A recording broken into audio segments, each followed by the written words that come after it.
కూడా పురుగొలుపుకొని దేవుని ఆరాధించవలసినట్లుగా మనం చూస్తున్నాం. ఒక ఆయన దారిని వెళ్ళిపోతున్నాడంట. ఆయన గేదెలు కాసుకునే ఆయన తన గేదెలు మేపుతాకి ఆ త్రోవను వెళ్ళిపోతున్నప్పుడు ఒక పులి కనిపించిందంట. ఆ పులి కనిపించినప్పుడు దాన్ని కూడా తీసుకుని ఆ గేదెల దగ్గరికి తీసుకొచ్చి ఆ రోజంతా కూడా సాయంకాలం వరకు మేపి దాన్ని తీసుకొచ్చి ఆ పాకలు కట్టిస్తాడండి. కట్టేసిన తర్వాత మళ్ళీ ఉదయాన్నే మళ్ళీ పొలం గేదెను తోలుకెళ్తున్నప్పుడు ఈ పులిని కూడా తోలుకెళ్తున్నాడండి. ఇంకా ఈ పులికి ఆ గేదె ఏం చేస్తుందో ఇది కూడా అలాగే చేస్తున్నాను. అది మేత మేస్తుంటే ఇది మేత మేస్తుంది. అది ఎలా నడుస్తుందో ఇది కూడా అలా నడుస్తున్నాను. అలా కొన్ని రోజులైన తర్వాత మరలా ఈయన పొలం తోలుకెళ్ళాడు. అక్కడ వేరొక పులి చూసిందట. చూసి ఈ యొక్క పులి పిల్లల్ని ఇక్కడ ఉన్నావేంటి అన్నాను. ఇక్కడ ఉన్నావేంటంటే అది ఏం మాట్లాడలేదంట. మాట్లాడకపోయేసరికి ఈ పులి అందంటే నువ్వు ఏంటో తెలుసా నీకు, నువ్వు పులివి ఇటు గేదెల్లో ఉన్నావేంటి అన్నాడు.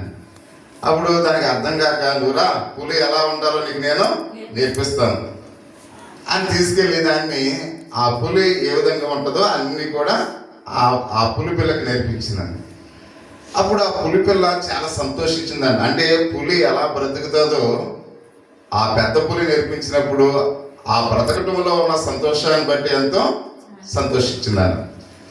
అంటే ఒకసారి మనం ఆలోచన చేస్తున్నప్పుడు గేదె యొక్క విధానాన్ని మనం చూస్తున్నప్పుడు ఆ యజమాని ప్రతిరోజు అది సరిగ్గా నడవకపోతే కొడతాడు. ఒకవేళ ఏదైనా చేలోకి వెళ్ళిపోతే దాన్ని కేకలు వేసి తిడుతూ ఉంటాడు, రాళ్ళెట్టు కొడుతూ ఉంటాడు కొన్ని సందర్భాల్లో, లేదా ఆ చేతికార పెట్టి కొడుతూ ఉంటాడు. అంటే ఉదయాన్నే లేచిన తర్వాత గేదె అన్ని అవమానాలే.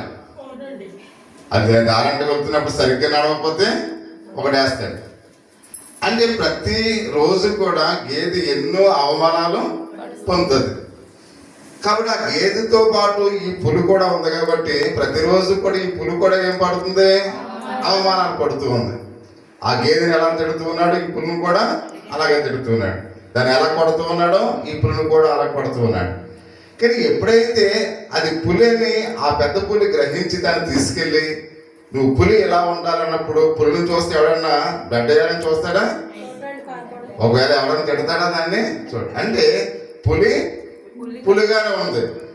అలాగే మనం గమనించినట్లయితే ప్రభు అయిన యేసుక్రీస్తు వారు కూడా మనం ఈ లోకంలో అంటే లోకానుసారమైన జీవితాలు జీవించే వారిలో మనం కూడా కలిసిపోయి మనం కూడా జీవిస్తూ ఉన్నాం. కాబట్టి అందుకనే ప్రభు అయిన యేసుక్రీస్తు వారు ఏమన్నాడంటే ఈ లోకస్తులతో మీకు ఎటువంటి సంబంధం లేదు, వారు వేరే మీరు వేరే. వారిలో మీరు ప్రత్యేకంగా ఉండాలి.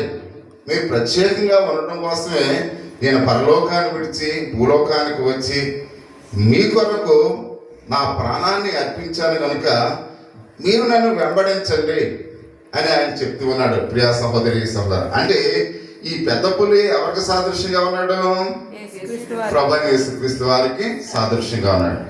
కాబట్టి మీరు ఎలా బ్రతకాలో నేను నేర్పిస్తాను, మీరు ఎలా జీవించాలో నేర్పిస్తాను, మీరు ఎలా నన్ను వెంబడించాలో నేర్పిస్తాను. కాబట్టి నీవు ఒక క్రైస్తవుడు అనే విషయాన్ని నువ్వు మర్చిపోకు.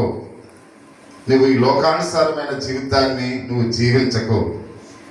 అంటే ఆ గేదె ఏ విధమైన అవమానాన్ని పొందుతుందో ఈ లోకానుసారమైన జీవితాన్ని ఒకవేళ మనం కూడా జీవిస్తే అదే అవమానాలు మనకు ఎదురవుతాయి.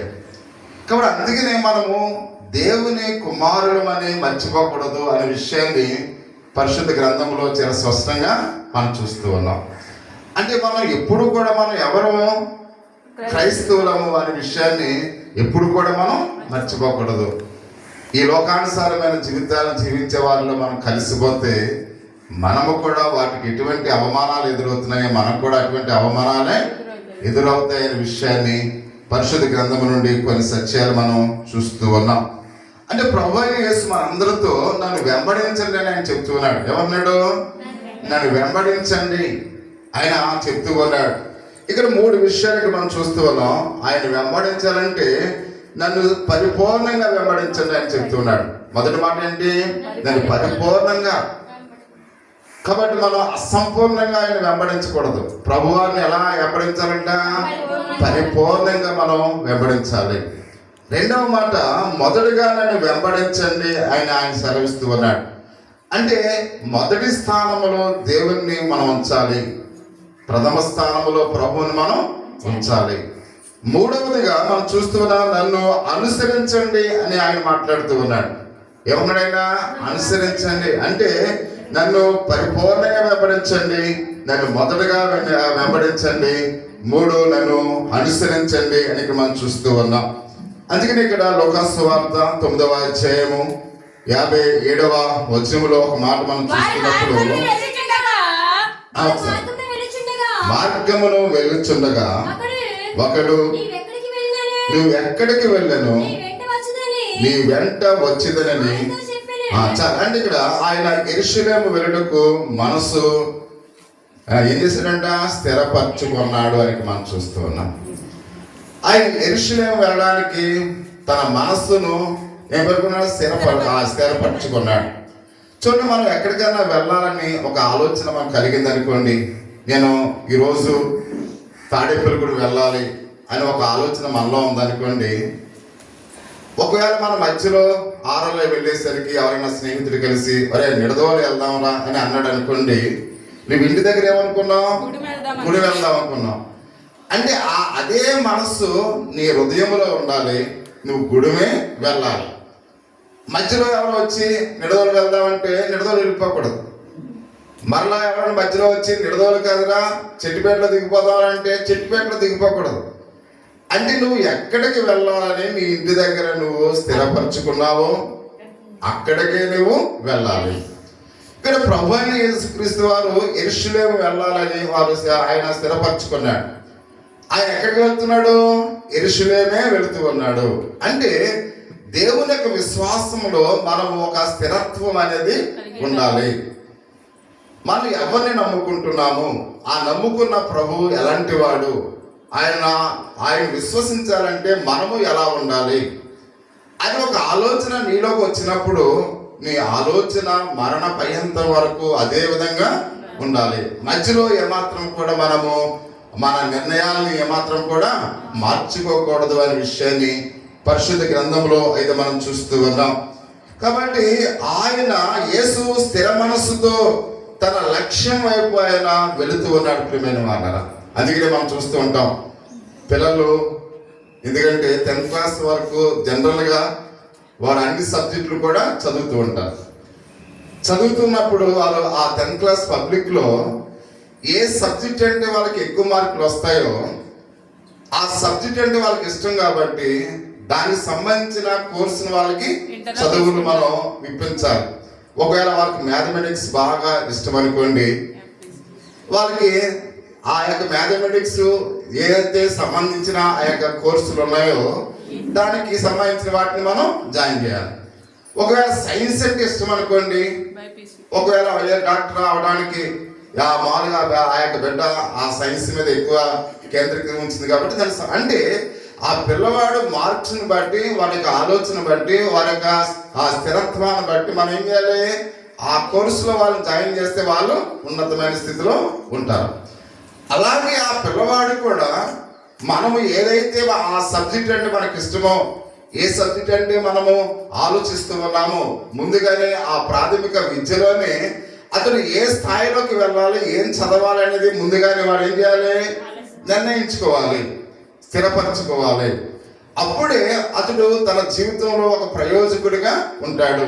అంతేగాని 10th క్లాస్ వరకు వచ్చేటప్పుడు ఒక ఆలోచన, ఇంటర్మీడియట్లోకి వెళ్ళాక ఒక ఆలోచన, డిగ్రీలోకి వెళ్ళిన తర్వాత ఒక ఆలోచన, మనం ఈ డిఫరెంట్గా మన ఆలోచన మారిపోతే మనం దేనికి పనికిరాము. అందుకనే మన ఆ ప్రాథమిక విద్యలోనే మనం ఏం చేయాలంటే ఒక డెబిలిటీ అంటే ఒక దాన్ని నేను ఎంచుకున్నాను, దాన్ని నేను చివరి వరకు కొనసాగిస్తాను అని మనం ప్రతి ఒక్కరం కూడా ఈ ఆలోచన మనం ఏం చేయాలి? కలిగిన వారమై ఉండాలి. అలాగే ప్రభు అయిన యేసుక్రీస్తు వారు కూడా నేను యెరూషలేము వెళ్ళాలని ఆయన అనుకున్నాడు. యెరూషలేము వెళ్ళడానికి మాత్రమే ఆయన స్థిరపరచుకుంటున్నట్లుగా పరిశుద్ధ గ్రంథంలో అయితే మనం చూస్తూ ఉన్నాం. అంటే ఈ యొక్క మాటలను బట్టి మనకి ఏమర్థమవుతుందంటే మనం లక్ష్యం వైపు కదులుతూ ఉండాలి. మనం ఏం చేయాలంట? లక్ష్యం వైపు. అంటే నువ్వు ఎక్కడికి వెళ్ళాలనుకుంటున్నావో, ఏమి సాధించాలనుకుంటున్నావో, ఏ నిర్ణయం అయితే నీలో నీ మదిలో మెదులుతుందో అది సాధించేంత వరకు నీ లక్ష్యాన్ని నువ్వు విడిచిపెట్టకూడదు. అలాగే ప్రభు అయిన యేసుక్రీస్తు వారు కూడా తను సాధించడానికి ఆయన ఏమాత్రము కూడా వెనకాడలేదు అనే విషయాన్ని మనం చూస్తూ ఉన్నాం.